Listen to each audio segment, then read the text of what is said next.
opening tonight for Eric Church, the Brandt Centre, almost sold out. There's a handful of tickets left. Is Colt Ford, and Colt is in the house. And welcome to Saskatchewan. Thank you, my friend. How are you? Oh, it has been one of those weeks where, you know, I'm looking to unwind tonight, and I'm thinking we're going to do it at the concert. If you come to our show, you can absolutely get unwound. That's indeed. Hey, I've got to ask, did you bring some flat of knuckle energy drinks? No, but I need to get some of those. I don't even have none for me. You're right, I know. You are in, of course, opening up for Eric tonight. Are you considered that part of that new outlaw movement that's going right now? I don't know. I mean, some people, they say that I am. I never set out to try to be any of that. I mean, I just try to make the best songs I could make, and to me, it's all about the fans, you know. I mean, I didn't set out to win an award or do anything like that. I just want to make the fans happy. That's all it's ever been about to me, to hear them sing the songs and say they mean something to them is what's most important. So maybe I'm part of that. I guess I'm certainly different. I mean, so I get included into that outlaw category. But if you go back and read some of Waylon's stuff, he said, I never was trying to be an outlaw. I just wanted to make my music my way, you know, and that's what it ended up being. Yeah, well, you march to the beat of your own drum, and we respect that. Well, I mean, like I said, I wish I could give you a song where I sounded like George Strait, but I can't do that, you know. And the good thing is, though, we already got George Strait, so you don't have to do that. So I just make my songs the best way I can and try to be honest and real, and hopefully the fans give me a chance to be heard. And it's great to be here on CKRM, and, you know, just be heard right here is awesome. I'd love to get a little background on yourself. How does one guy go from a professional golfer into a country music rapper? How do you take that step? Yeah, I guess that seems kind of crazy. For most people, it's normal for me, though. I mean, because I've always done both.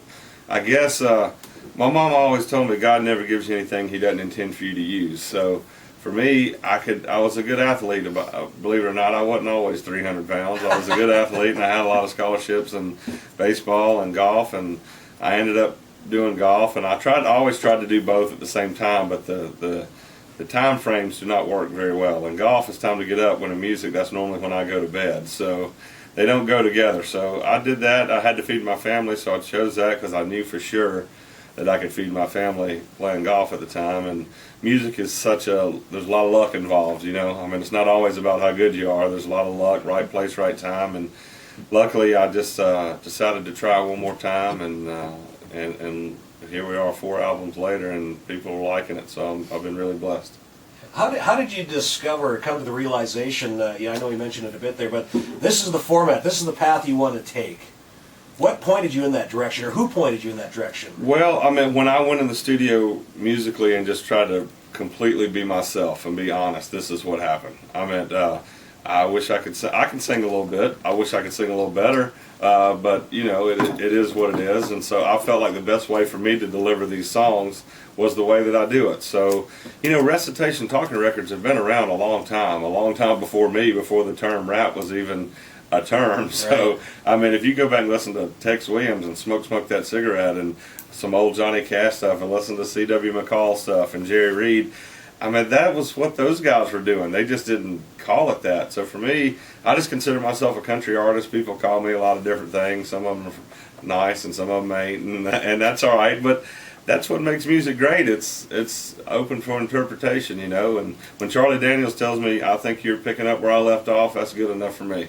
And if you peel back the layers, going way back when, that format has always been there. Yeah, like I said, I don't feel like everybody's like, oh, you created a new thing. I'm like, no, I didn't. Go back and listen to your history of music, especially the history of country music, which is recitation, talking, storytelling. Mm-hmm. You know, there was a time in country music when they didn't allow drums on the Grand Ole Opry either. I mean, you know, things change. I mean, it's, you know, Taylor Swift don't sound like Dolly Parton to me. So, I mean, nobody has more respect for country music than me. I think country music is about the lyrical content of the songs, and if you listen to me and think that I ain't country, then we from way different kinds of country is all I can tell you. I read someplace that you consider yourself somewhat of an underdog. Can you just elaborate on that? Well, I mean, for me, I've done a little over 5 million downloads and about 1.3 million physical CDs, and I've never had a song on the top 40. I've never had a song on the chart. So this last record just debuted at #1, and here, Canada, here with you guys in America and Australia. So I don't know what else I could do except that, but a lot of stations won't play me. My hometown does not play my record because they say that I'm too different. But yet it's okay. Jason Aldean recorded my song that I put out in 2008. It's been the biggest song of his career. So I don't know. You know, I want to keep making music. As long as the fans are happy, that's all that matters. Yeah, you're not really mainstream yet. You have a huge loyal following, and I'm just wondering if you put pressure on yourself to be accepted. Do you care what people think? Or sure, I do. Yeah, man. I mean, you know, anybody says they don't, you're lying. That's not human nature. You do care. Everybody cares what people think. I mean, but at the same time, I can't control what people think. So you move past that and learn to control the things that you can control, which is me trying to make the best songs I can make. And I think the last 2 records before this new record, I did spend a lot of time trying to go, is this what you want me to do? Is this better for you? And this record, I just went, you know what? I'm going back to giving it what my fans want and just making the songs for them, being honest and making them sound how I sound. You know what I mean? I mean, I think that's, you know, I think that's what it's all about. Is music transcends politics and religion. And you know, if you listen to what I'm talking about, I'm a guy that's. I think that's why people relate to me up here. I talk about God, family, friends, hunting, fishing, outdoors, hard work. I think that's all. The people in Canada seem to be that to me. You know, they like those kind of things. They love sports. They love outdoors. They love hunting, fishing. They love hard work. They're prideful. They like to have a good time. That's who I sing to, you know. Very relatable. Yeah, I mean, I think so. Relatable. I'm just an everyday guy. You can catch me down at the Walmart, you know, buying socks and underwear. That's who I am. Now, you wrote the #1 hit Dirt Road Anthem, and Country Must Be Countrywide with Brantley Gilbert. Yeah. You do a lot of writing. Is it hard to give up your songs to other artists? Well, you know, Dirt Road Anthem was something, actually, Brantley and I wrote both of those songs together. And when Brantley and I wrote that song for my record, we didn't think anybody in the world would ever care about that. I mean, I barely knew Jason at the time that I wrote that song. So I never knew that a few years later that would end up being the biggest song of his career. I mean, I never envisioned that at all. So, no, and Country Must Be Countrywide, Brantley and I wrote for his record, you know. I mean, it was an idea I had started. Brantley had not gone out as far as I had gone as far as playing other places, and I went to a lot of other places just like coming here and realized, man, these folks like what we like. They're really just like us. They just talk different, you know. I mean, we say y'all say hey. I mean, but really the values and the morals and all that stuff and the things that we like were still the same. So that's kind of where those came from. But, you know, Dirt Road Anthem, that was, when Jason cut that song, I was in the middle of about to put out my 3rd album. So it wasn't like I was going back to something off the first record. So when one of the hottest guys in the business wants to cut your song and he says he's going to make it a single, that's a pretty humbling thing as a songwriter. And like I said, it's ended up being the biggest song of his career, you know. And the royalty checks don't hurt. No, that's helped. That's very nice. I never in a million years thought that I would have. You know, that's one of those once in a lifetime songs. Yeah. Honestly, that big of a song. So I never thought I would have anything like that. To have any #1s, let alone 2 in 1 year, was, like I said, that's really humbling. That shows that the fans like it, and that's what means the most to me. Well, the current CD is Declaration of Independence, and it went #1 on the Country Albums chart. Congratulations. Thank you. When naming your project, what's the thought process for the Declaration of Independence? Well, for me, I am an independent artist. I'm on a small independent record label that, you know, I don't have the major dollars behind me like some of the artists do, and so, and unfortunately, in the States, there's a lot that has a lot of value on what's going on and what kind of placement you get on things. So for me, I just want to go, hey, I'm not going away. I'm independent, but this is me. This is who I am. I'm making my songs, and that's why I've been so committed to coming up here and spending time with you guys, is because it seems much more like if you got a good song and your listeners like it, you play it. And that, to me, that's what it should be about. It's not about, you know, even whether you like it or not. It's about whether they like it or not. I mean, that's what music is about, giving it to the fans out there that are listening to you, you know. You got a very impressive list of friends that joined you on the project. Brooks and Dunn, Jason Aldean, Jay Cohen. You worked with Darius Rucker. Yeah. Pretty awesome. It was really, again, I've been lucky and blessed that all of these artists have supported me. They like what I do. not one of them's ever charged me a dime to be on my record. They've all been supportive of me, and that is extremely, extremely humbling when you start naming those list of artists and realize how successful they are, and go, yeah, they came to be a part of this song because they love the song, not just because we're friends. I mean, Jason and I have wanted to do a song for the last 2 or 3 years, but we never found the right song. He's not just going to do a song with me just because we're buddies. It has to be the right song, and we found the right song, and that's, to me, that's what it's about. It's not, the artists go away. I'll go away, Aldine goes away, Luke goes away, Gord Bamford goes away. But the songs is what lives on, and so to me, that's what, that's just what it's all about. Pretty impressive resume of movers and shakers that you've worked with. What stands out the most for you, or what's one of the highlights for you with... Well, I mean, I don't know. I haven't. People ask me all the time, "Who's your favorite to work with?" Well, I mean, I've got. How do you decide between who that list of guys? Who's your favorite? They're all pretty much my friends. I mean, obviously recording with Tim McGraw, one of the true all-time biggest ever in the genre, still one of the biggest. I mean, getting to record with Charlie Daniels was really cool. John Anderson. Yeah, just redid Swingin' for his 30-year anniversary, and he came to me and asked me to do that, and I was like, "Are you sure you want to do that?" He's like, "Man, I just like what you do, and I think it'd be fun to do something cool and hit with it." So that was really cool, and that was a song that was part of my childhood. Swingin'. The coolest thing to me about doing that, I didn't, and again, he asked me, and I didn't charge him a dime because I just thought it was an honor that John Anderson wanted to work with me. But for a song like that, for a lot of young people that know the song, but they don't know who John Anderson is per se, I was excited to do that, hoping that they'll hear that song maybe because I was on it, and then they go, "Wait, this John Anderson guy is cool," and they go back and get that Wild and Blue record and hear a song like Seminole Wind and some of those things that he recorded that are just unbelievable. I think that's pretty cool, bridging that gap. I lost a few brain cells to the song Swingin'. Oh man, you and a lot of other people. Of course, you wrote or co-wrote 14 of 15 tracks on the brand new CD, Declaration of Independence. Do you write from experience? Is that where your most of your thought process is? I'm not, I don't say I call them fantasy songwriters, but I live in I'm a normal guy, I mean, I got a wife and kids, and I go to Walmart, and I just hang out. I don't ever have a problem with somebody wanting to shake my hand or take a picture or anything. So I write about real life stuff, things I know, most everything I've done that I've been a part of on those songs, I've normally done it, or somebody real close to me's done it.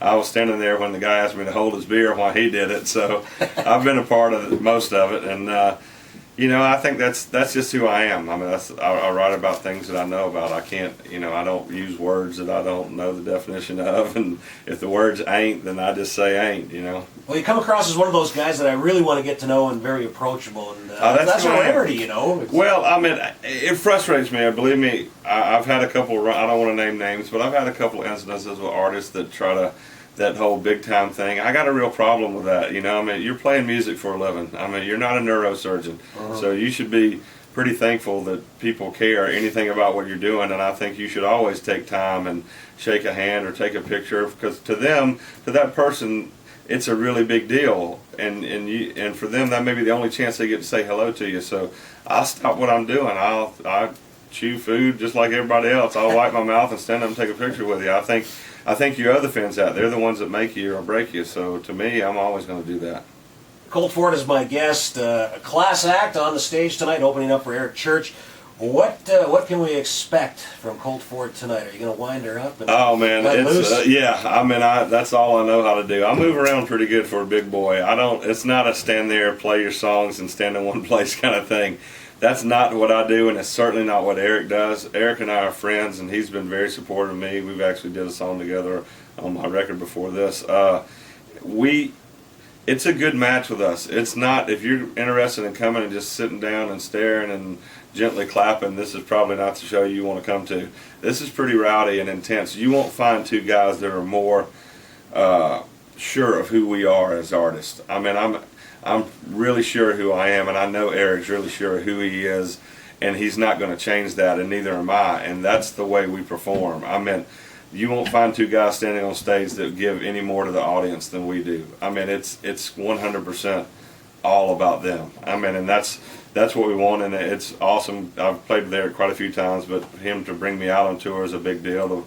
get to be in front of this many people. But he said it's great playing with you because I know that the fuse is already lit. All I got to do is go out there and and crank it up. I mean, so that's a huge honor that he feels comfortable enough to turn me loose, and he didn't hinder me. You've heard the stories about artists going, well, you can't walk here, Yeah. and he doesn't care what I do. He lets me use some of the lights and everything. He's like me. The most important thing is those fans walk out of there and go, I got my money's worth. I had a heck of a time, and that's what we're most concerned with. So looking forward to that. you'll have fun tonight. If you don't have fun tonight, you probably need to go by I'm going to list a few more General brain cells that I can't afford. Yeah.